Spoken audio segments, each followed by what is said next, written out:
All right, this is March the 9th, 2012, continuation for connecting the prophecy science between current events and what the Bible has to say. And this is going to be a short video, but if you just found my YouTube channel, go to my prophecy site. You'll see it here, BibleProphecyMan.com, and you'll be able to get all of the articles and the videos that I put up today. And this is going to be my last video for today, but it goes in, I'm going to extend a little bit of the information that I wrote about today about the skyrocketing prices and how it relates to Revelation chapter 6, verse 6, where people will be working all day long for a very small meal.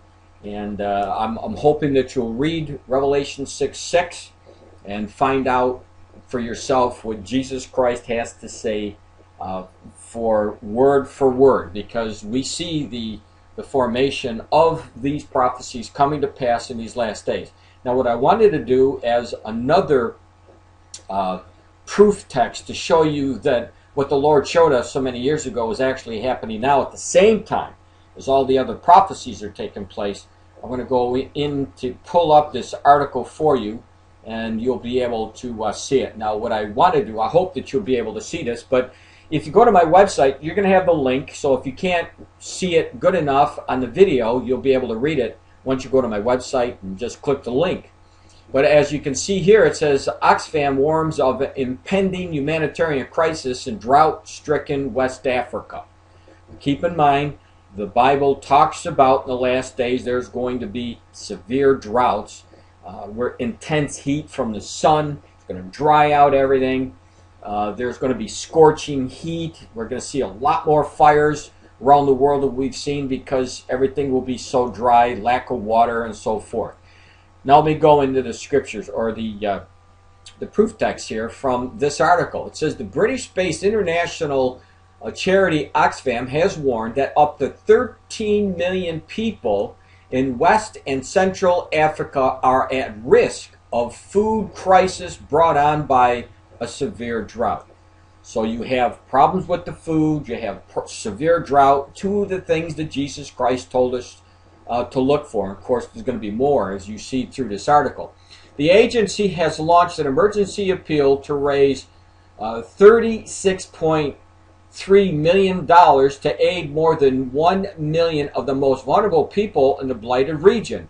Oxfam warned that the crisis would escalate into full-scale humanitarian emergency if assistance is not offered immediately.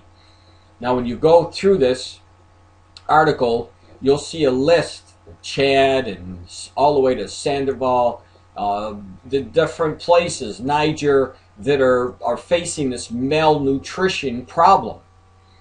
And you'll see that the rates hover between 10 to 15%, and in some areas, rates that are risen beyond the emergency threshold level of 15%, according to Oxfam.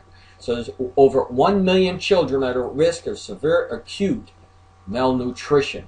These are not good statistics. It says the lethal mix of drought, regional wars, now get this, regional wars, remember what the Lord told us in Matthew 24, verses 6 through 7, you will see wars, rumors of wars, kingdom against kingdom. Well, this is part of the prophecies, and we're seeing these regional wars in different places. Then you got, in the mix, you have high food prices, a mixture of, Matthew 24:7, Revelation chapter 6, verse 6, and this is what I'm focusing on now. But there's so many prophecies, signs in this one article. If you understood prophecy, it should really compel you to get right with the Lord. And these things are going to get worse. These events are going to get worse. This is what the Lord told us. But again, if you know the Lord Jesus Christ, you don't have to worry about this, because by the time the tribulation begins, the Lord would remove the church, and the church would be in heaven when these worst conditions spread. And they will be reaching their max during the tribulation period. Let me go on. It says, high food prices and widespread poverty has conspired to create this debilitating crisis, Oxfam noted. Now get this. food prices have spiked 25 to 50% over the past 5 years across the region, and they may climb another, another 25 to 30% by this summer, placing even more people on the brink of starvation. And again, one of the signs of the last days of mega amounts of people who will be starving in the last days.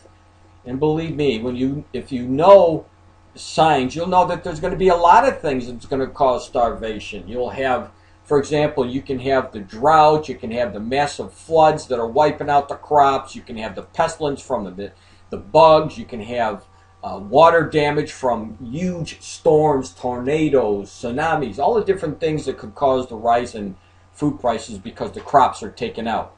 Millions of people are on the threshold of a major crisis. All signs point to drought becoming a catastrophe if nothing is done.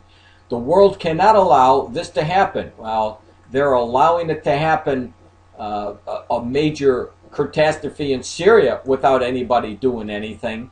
And since the people of Africa really don't have too much to offer the rest of the world as far as food production or minerals or things that the greed of society that the world are looking for and major superpowers are looking for, one of the reasons why we don't see too much activity going in immediately into Africa is because they're a third world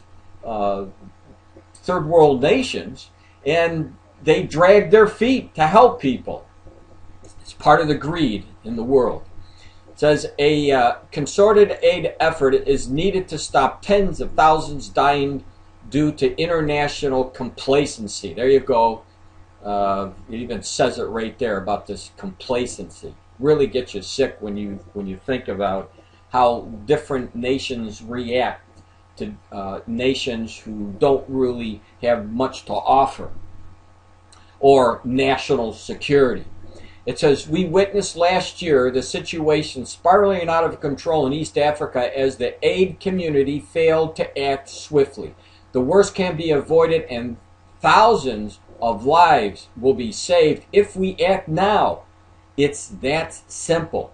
Now, according to the Food and Agriculture Organization, agriculture production in the Sahel region has plunged 25% from 2010. In some countries like Chad and Mauritania, production has cut in half.